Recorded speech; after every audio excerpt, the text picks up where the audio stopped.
Դերասանուհի Ռոզա Դավթյանն ակտիվ կապ է պահպանում իր հետևորդների հետ եւ հաճախ սոցիալական հարթակներում կազմակերպում է հարց ու պատասխաններ, պատասխանելով նրանց հետաքրքրող բոլոր հարցերին։ Այս անգամ դերասանուհին Instagram-յան իր էջում հերթական հարց ու պատասխաններ կազմակերպել, որի ընթացքում հետևորդներից մեկը հետաքրքրվել է, թե արդյոք ճիշտ է, որ բալիկի է սպասում։ Հարցինի պատասխան Ռոզա Դավթյանը չի հաստատել եւ չի էլ հերքել տարածված խոսակցությունները, փոխարենը արձագանքելով հետեւյալ կերպ. Երբ են մարդիկ սովորելու հարգել մարդու անձնական տարածքը։ Դերասանուհու պատասխանը բազմաթիվ օգտատերերի ուշադրությունն է գրավել։ Ռոզան հերթական անգամ ընդգծել է, որ անձնական կյանքի վերաբերյալ հարցերը հաճախ կարող են անցնել թույլատրելիի սահմանը,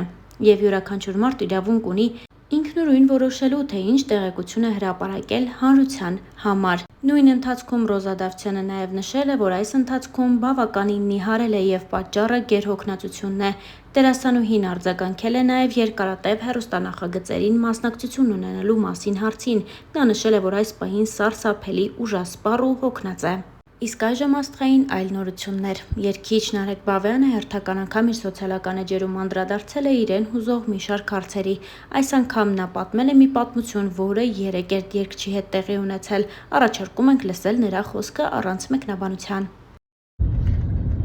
Բարև ձեզ։ Քիչ առաջ քայլում եմ Հյուսիսային պողոտայով։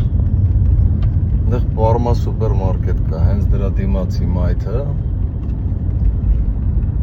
Մի քանի երիտասարդներ բարձր բղավում են, գորգռում են իրար վրա, այդպես բորբոքված խոսում են։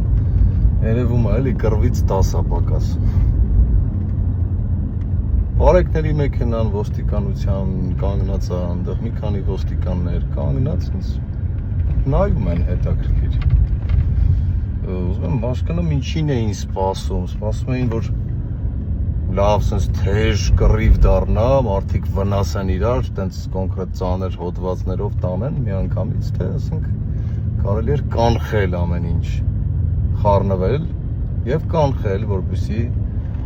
չվերածվի դա ծեծ կրտուկի եւ ինչ-որ մարմնական վնասվածքների։ Չխառնվեցին։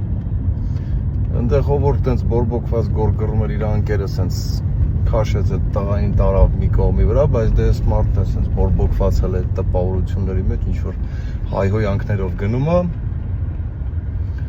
Ու երիտասարդ զույգ էր քայլում այդ պահին։ Երկու կին իրենց ամուսինների հետ ոնց հասկացա։ Բնականաբար այս ամուսինները բորբոքվեցին, որ ասենք իրենց կանայք ինչի պետք է այդ հայհոյանքները լսեն փողոցով զբոսնելիս։ Ու սկսեցին այս անգամ էլ իրար մեջտեղ նկատողություն անել, գորգռալ, որ տղա ջան, ես ինչ ես անում, բերնդ փակի մի հատ փողոցով քայլում ես, չես տեսնում կանայք են քայլում, ես ինչ հայհոյանքներ ես տալի, են էլ ընդեղից արա բան ինչ որ բաներ sense դու ինձ մի ասա, թե ինչ հիմա կոնկրետ չեմ հիշում։ Ու այդ ամեն ինչը էլի բառացիորեն 5 մետրի վրա կանգնած են մեր պարեկները։ Կանգնած նայում են։ Աչքների առաջ հասարակական կարգ է խախտվում։ Աչքների առաջ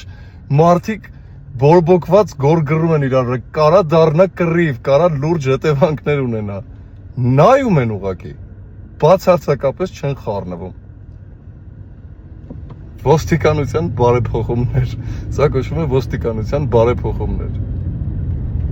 Հարգելիներս, ձեր գործը կատարեք գոնե։ Ձեր աչքի առաջ 5 մետրի վրա մարդիկ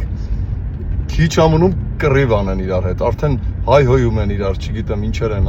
ոչ մի բան չեք խառնվում։ Հրաշք։ Չգիտեմ էլ ինչ ասեմ։ Դերասանուհի, ինֆլուենսեր եւ բլոգեր Մագա Հարությունյանն ու հաղորդավար Սուրեն Փահլևանյանը շարունակում են իրենց սոցիալական էջերում ներկայացնել իրենց կյանքն ու գործունեությունը։ Մագան եւ Սուրենը 3 հարսանիք են մասնակցել, ամուսնանում էին Սուրենի մտերիմ ընկերը եւ Մագա Հարությունյանի քույրը, եւ սա ընտանիքի համար կարեւոր միջոցառում էր։ Զույգը հարսանիքից կադրեր է հրապարակել, որոնք առաջարկում ենք դիտել։ Դե ես երկչուհի եմ, չէ՞։ Արի մերնիմ քզի ձերից սազով ջուր դուր մզի լավն է հաջորդ փոխում է հետևս ժողովուրդ ովքեր որ չգիտեն այսօրվա շոումեն թամադան Սուրենն է Այսօր Սուրենի ամենամտերիմ ընկերոջ հարսանիքն է, իմ քրոջ հետ է ամուսնանում ու ոնց որ ասած նրանք փնտրում էին լավագույնին այսօրվա համար, որովհետև ամեն դեպքում 550 հոգանոց հարսանիք է ու ոնց փնտրեցին լավագույնը նա էր։ Չի երևում բացարձակ։ Մի խոսքով որոշեց այս պատասխանատու գործը վերցնել իր վրա, որպեսզի բոլորը